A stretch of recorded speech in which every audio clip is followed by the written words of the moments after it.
Man, what's up, everybody? Welcome back to another episode of EOS. It's 1090 Jake, and I'm rocking with y'all rocking with me. And for this video, we're gonna be speaking on Unfoonk, the YSL member who snitched worse than Gunna. With the release of Gunna's new song addressing his snitching, a video went viral of the song killing the vibe of an entire club. Dirk called him a rat while speaking with academics. Boosie called him a rat while speaking with Vlad, and it's uncertain who actually within hip-hop is willing to stand next to him. But come to find out, there's someone within the YSL indictment that not only snitched worse than Gunna, he full-on betrayed his own blood brother, Young Thug. 34-year-old Quantavious Greer, who raps by the name Unfoonk, has recently been exposed for snitching worse than Gunna in another case of selective politicking. One of 28 men indicted in the YSL case, Unfoonk also took a plea deal which spared him a prison sentence and ultimately set him free on probation. Charged with conspiracy to violate the RICO Act and theft by receiving a stolen firearm, Unfoonk would receive a 12-year prison sentence with 2 years credited as time served, while the remaining 10 years was to be served on probation. He'd be required to perform 750 hours of community service, stay away from firearms, and commit no criminal acts.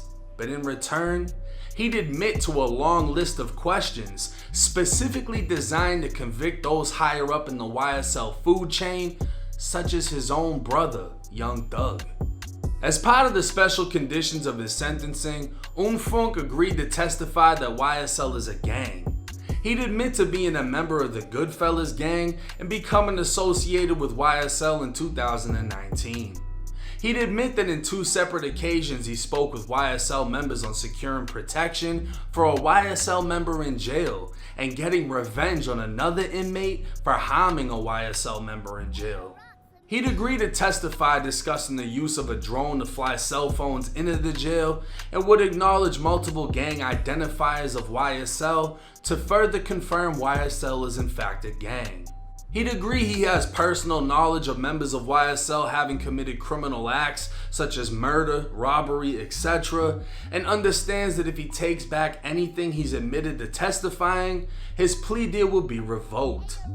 Not only would he sign his initials next to everything he agreed to, but court transcripts would also show he answered yes to every question inside of a courtroom and in front of a judge.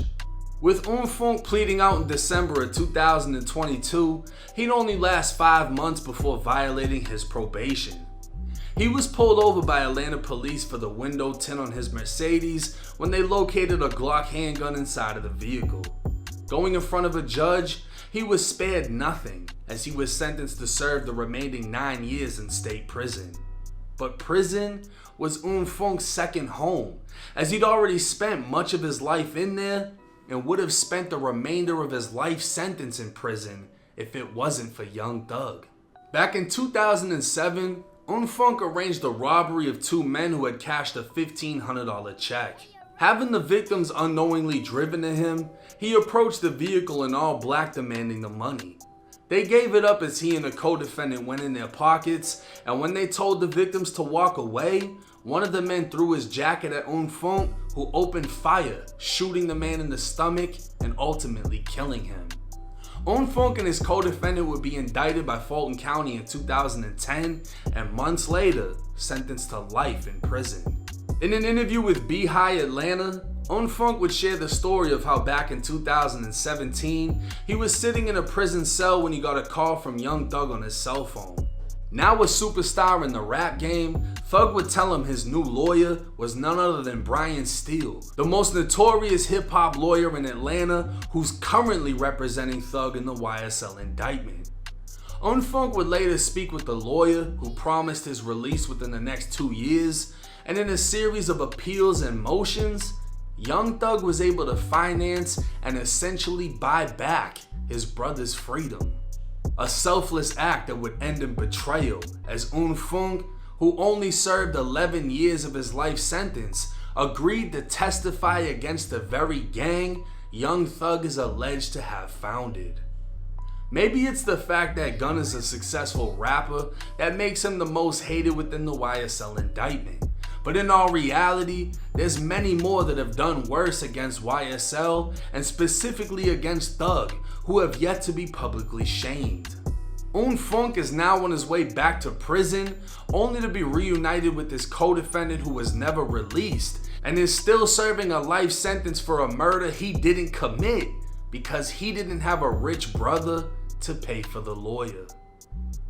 Now everybody hates Gunna to the point that they don't even want to move around in the club to his music. Everybody just sits still and waits until the song gets turned off.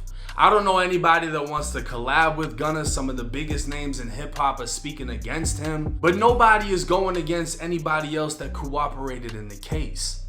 Young Thug's own brother was serving a life sentence, and because Thug paid for the best lawyer in Atlanta, he got out. Only to come home, join YSL, 2 years later get indicted in a RICO, and then tell on the entire YSL and everything that happens within YSL, wiping their nose, slat, all that shit, right? Now he's going back to prison for 9 years, and he's gonna see his co-defendant, who was there when the murder happened, and his co-defendant still has a life sentence, even though Unfoonk, or whatever his fucking name is, was the one that pulled the trigger. He didn't even pull the trigger and he's still doing life for the body. See, there's so many rappers that talk about Young Thug having a good high. And this is another example of Thug doing a selfless act, getting his brother out of prison, paying for the lawyer, giving his freedom back. He gave it all up. He's willing to testify. And the excuse is gonna be, I violated my plea. I got caught with a gun. I never actually testified, but you were willing to. So does that make him a rat?